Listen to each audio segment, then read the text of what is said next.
ओम नमो भगवते वासुदेवाय।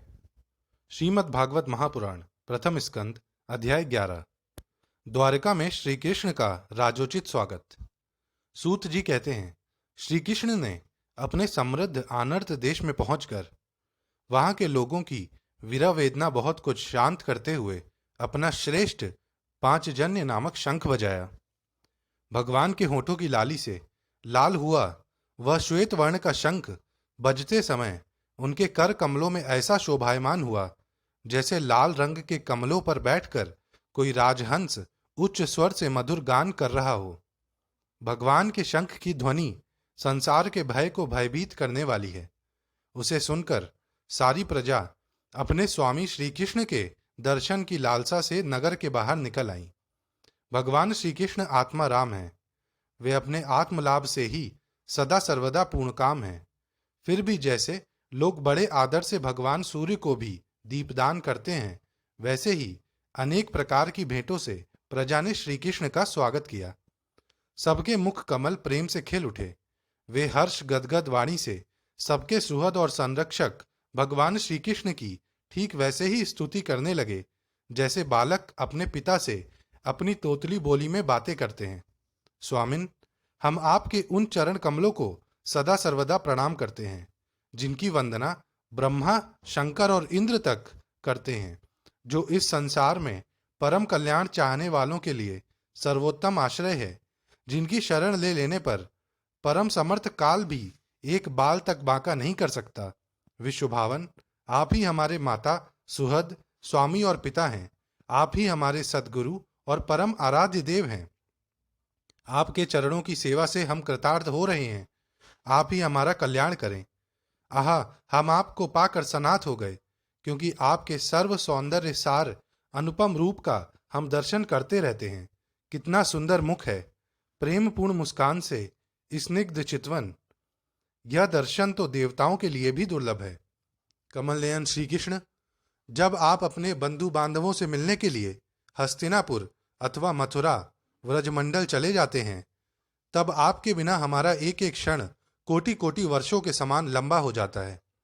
आपके बिना हमारी दशा वैसी हो जाती है जैसे सूर्य के बिना आंखों की।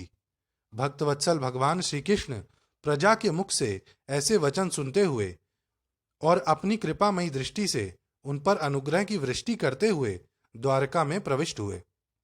जैसे नाग अपनी नगरी भोगवती पातालपुरी की रक्षा करते हैं, वैसे ही भगवान की वह द्वारिकापुरी भी मधु, भोज, दरशाह, अर्ह, कुकुर, अंधक और वृष्णिवंशी यादवों से, जिनके पराक्रम की तुलना और किसी से भी नहीं की जा सकती, सुरक्षित थी।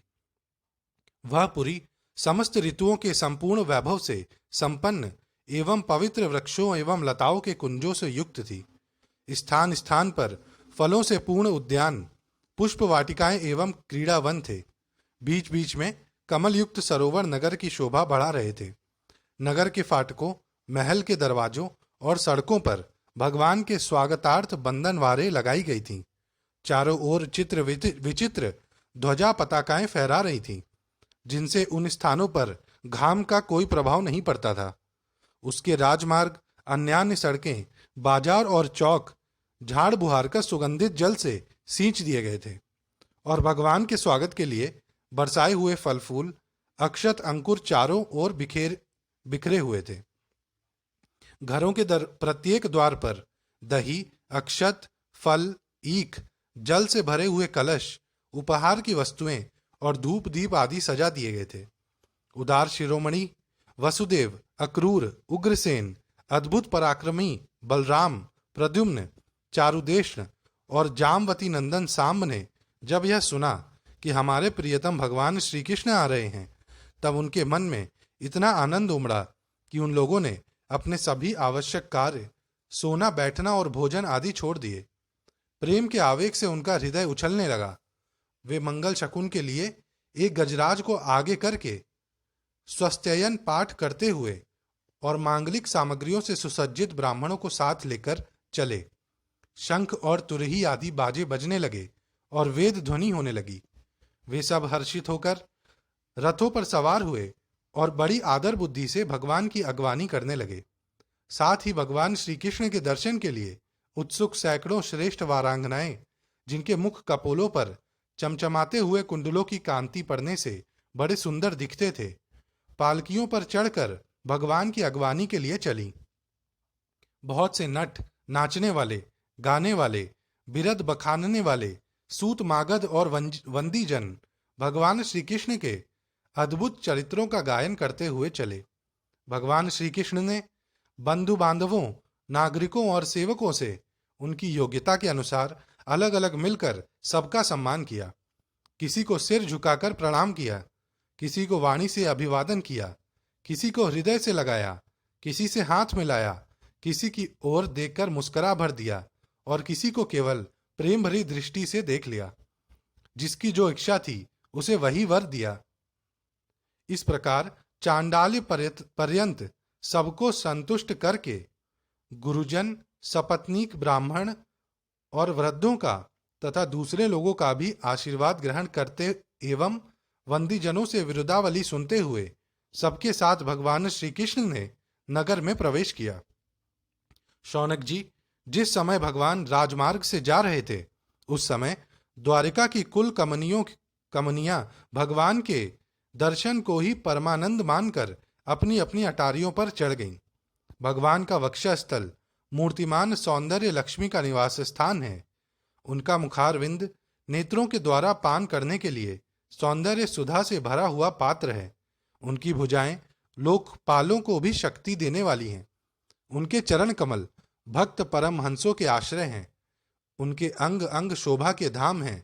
भगवान की इस छवि को द्वारकावासी नित्य निरंतर निहारते रहते हैं, फिर भी उनकी आंखें एक क्षण के लिए भी तृप्त नहीं होती। द्वारिका के राजपथ पर भगवान श्री कृष्ण के ऊपर श्वेत वर्ण का छत्र तना हुआ था। श्वेत चवन डुलाए जा रहे थे। चारों ओर से पुष्पों की वर्षा हो रही थी। वे पीतांबर और वनमाला धारण किए हुए थे। इस समय वे ऐसे शोभायमान हुए मानो श्याम मेघ एक ही साथ सूर्य, चंद्रमा, इंद्रधनुष और बिजली से शोभायमान हो। भगवान सबसे पहले अपने माता पिता के महल में गए।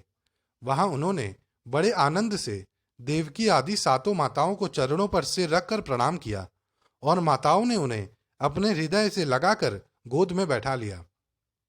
स्नेह के कारण उनके स्तनों से दूध की धारा बहने लगी। उनका हृदय हर्ष से विहल हो गया और वे आनंद के आंसुओं से उनका अभिषेक करने लगी। माताओं से आज्ञा लेकर वे अपने समस्त भोग सामग्रियों से संपन्न सर्वश्रेष्ठ भवन में गए। उसमें 16,000 पत्नियों के अलग अलग महल थे। अपने प्राणनाथ भगवान श्री कृष्ण को बहुत दिन बाहर रहने के बाद घर आया देखकर रानियों के हृदय में बड़ा आनंद हुआ। उन्हें अपने निकट देखकर वे एकाएक ध्यान छोड़कर उठ खड़ी हुईं। उन्होंने केवल आसन को ही नहीं बल्कि उन नियमों को भी त्याग दिया जिन्हें उन्होंने पति के प्रवासी होने पर ग्रहण किया था। उस समय उनके मुख और नेत्रों में लज्जा छा गई। भगवान के प्रति उनका भाव बड़ा ही गंभीर था। उन्होंने पहले मन ही मन, फिर नेत्रों के द्वारा और तत्पश्चात पुत्रों के बहाने शरीर से उनका आलिंगन किया। शौनक जी, उस समय उनके नेत्रों में जो प्रेम के आंसू छलक आए थे, उन्हें संकोचवश उन्होंने बहुत रोका, फिर भी विवशता के कारण वे ढलक ही गए। यद्यपि भगवान श्री कृष्ण एकांत में सर्वदा ही उनके पास रहते थे, तथापि उनके चरण कमल उन्हें पद पद पर नए नए जान पड़ते। भला स्वभाव से ही चंचल लक्ष्मी, जिन्हें एक क्षण के लिए भी कभी नहीं छोड़ती, उनकी सन्निधि से किसी स्त्री की तृप्ति हो सकती है? जैसे वायु बांसों के संघर्ष से दावानल पैदा करके उन्हें जला देता है, वैसे ही पृथ्वी के भारभूत और शक्तिशाली राजाओं में परस्पर फूट डालकर बिना शस्त्र ग्रहण किए ही भगवान श्री कृष्ण ने उन्हें कई अक्षौहिणी सेना सहित एक दूसरे से मरवा डाला और उसके बाद आप भी उपराम हो गए। साक्षात परमेश्वर ही अपनी लीला से इस मनुष्य लोक में अवतीर्ण हुए थे और सहस्त्रों रमणी रत्नों में रहकर उन्होंने साधारण मनुष्य की तरह क्रीड़ा की। जिनकी निर्मल और मधुर हंसी उनके हृदय के उन्मुक्त भावों को सूचित करने वाली थी, जिनकी लजीली चितवन की चोट से बेसुध होकर विश्व विजयी कामदेव ने भी अपने धनुष का परित्याग कर दिया था, वे वे कमनीय कमिनियां अपने काम विलासों से जिनके मन में तनिक भी शोभ नहीं पैदा कर सकी, उन असंग भगवान श्री कृष्ण को संसार के लोग अपने ही समान कर्म करते देख आसक्त मनुष्य समझते हैं। यह उनकी मूर्खता है। यही तो भगवान की भगवत्ता है कि वे प्रकृति में स्थित होकर भी उसके गुणों से कभी लिप्त नहीं होते। जैसे भगवान की शरणागत बुद्धि अपने में रहने वाले प्राकृत गुणों से लिप्त नहीं होती। वे मूढ़ स्त्रियां भी श्री कृष्ण को अपना एकांत सेवी स्त्री परायण भक्त ही समझ बैठी थीं, क्योंकि वे अपने स्वामी के आश्चर्य को नहीं जानती थी। ठीक वैसे ही जैसे अहंकार की वृत्तियां ईश्वर को और धर्म से युक्त मानती हैं, ईश्वर को अपने धर्म से युक्त मानती हैं। ओम नमो भगवते वासुदेवाय।